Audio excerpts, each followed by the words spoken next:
ኢዛና እድልን አጋፍጣለሁ ብሎ በማሰብ እንግዲህ ራሱን ችግር ውስጥ አስገብቷል ማለት ነው። አሁን እንግዲህ ኢዛና በሁሉም በከበባ ውስጥ ይገኛል።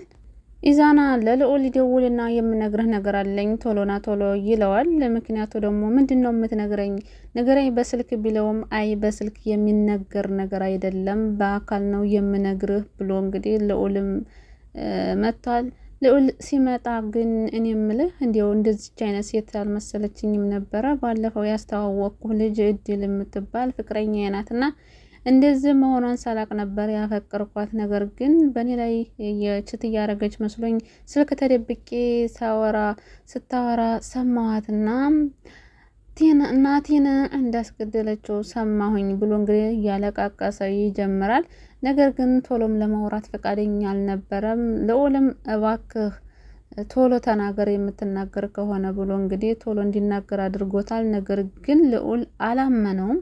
ወንድሜ የሆነ ነገር ይሁንና ሁላችሁንም አለቃችሁም።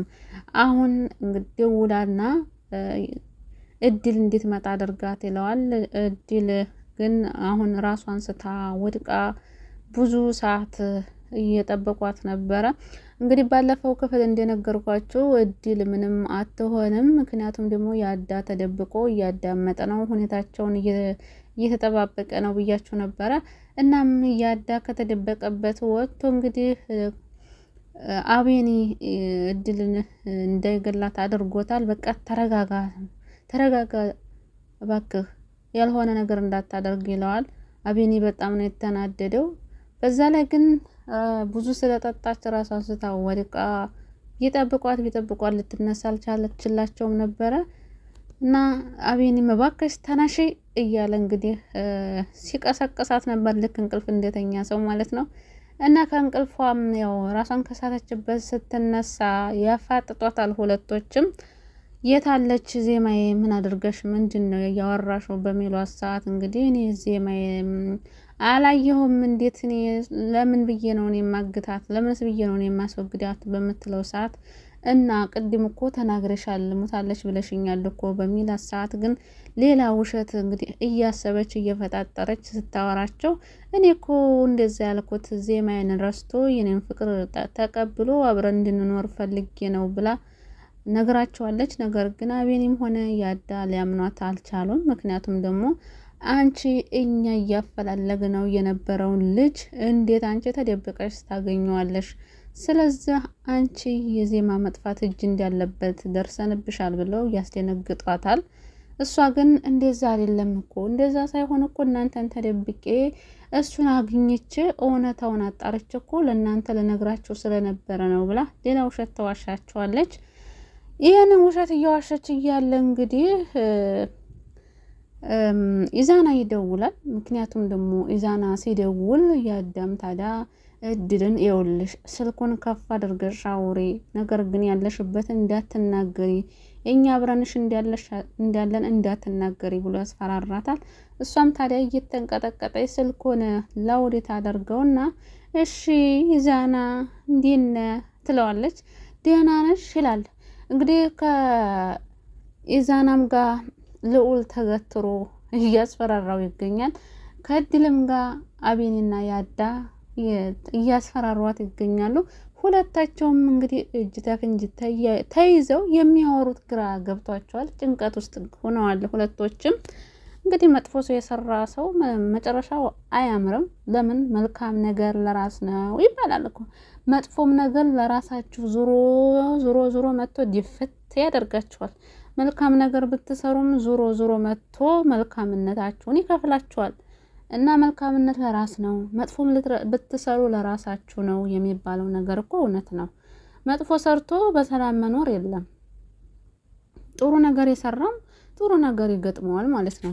እና አሁን ሁለታቸውም ኢዛናና እድል በጣም ጭንቀት ውስጥ ይገኛሉ። እና ታዲያ አሁን ኢዛና ይደውልና የት ነሽ? ላገኝሽ ፈልጌ ነው ይላታል። እሱ እንግዲህ ሀሳቡ እሷን ቀጥሮ ከዛ በኋላ ልዑል ጋር ሊያጋፍጣት ፈልጎ ነው። ነገር ግን ለሱም ሌላ ነገር እንድታቀደለት አላወቀም። እና ታዲያ የት ነሽ በሚላት ሰዓት ሰፈር አካባቢ ነኝ ትለዋለች።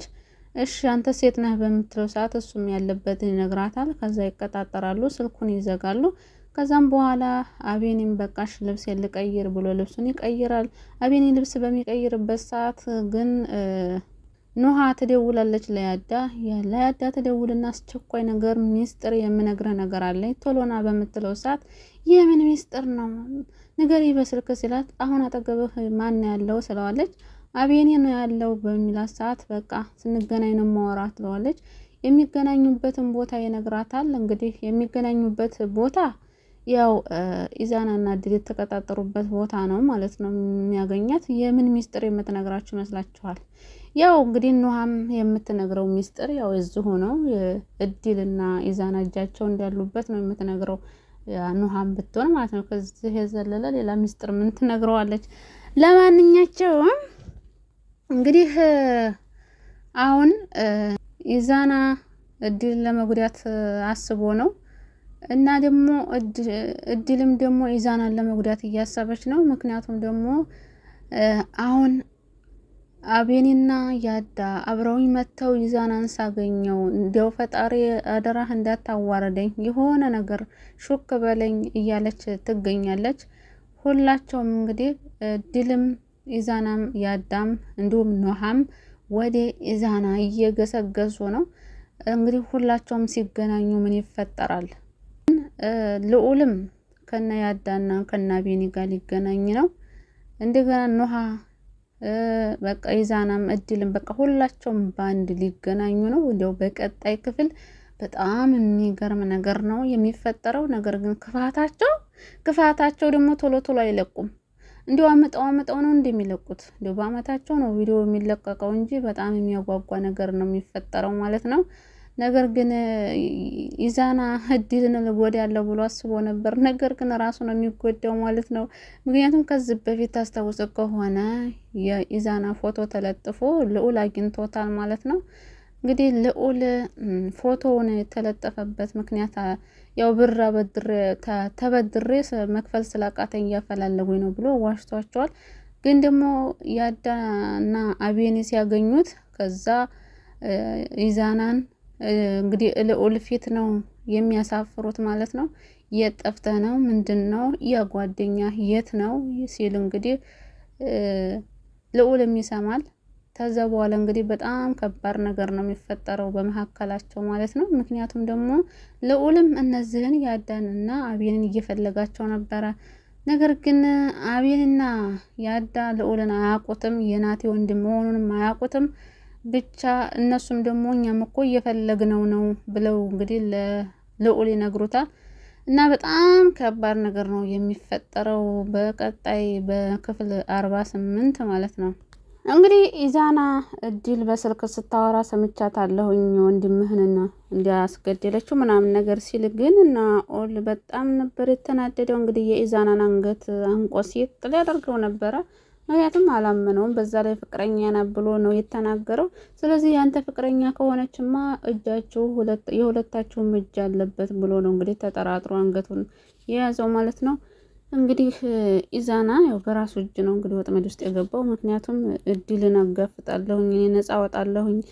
አሁን ለምሳሌ እንግዲህ ልዑል እድልን ተገደላት፣ ልዑል እስር ቤት ይገባል፣ እድል ትሞታለች። ከዛ በኋላ ደግሞ እኔ ነፃ ወጣለሁኝ እያለ ያለው የምን ነፃ መውጣት ነው? የሰው ነፍስ አጥፍቶ የሰው ነፍስ የአይጥ ነፍስ መስሎት ነው እንዴ? እኔ ነፃ ወጣለሁ ከዛ በኋላ የፈለኩትን ማድረግ እችላለሁ እያለ ነው። እነዛ ለምሳሌ እድል ብትሞትና ልዑል ቢታሰር አቤኔና ያዳ የሚለቁት መስሎት ነው ነፃ ወጣለሁ እያለ እየፎከረ ያለው። ለማንኛቸውም እንግዲህ ሁለታቸውም መቀጣት አለባቸው። እድልም ሆነ ኢዛና የእጃቸው ማግኘት አለባቸው።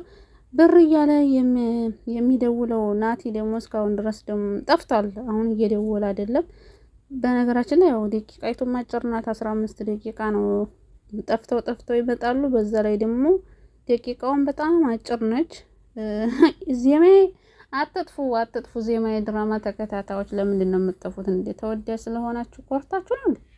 ሰው ሲወዳችሁ ደግሞ ሰው ሲወድሽ መውደዱን ወቂበት የሚል ሙዚቃ ለጋብዛቸው እንዴ? ለማንኛቸውም ቀጣይ ክፍል 48 በጣም የሚያጓጓ ክፍል ነው የሚሆነው።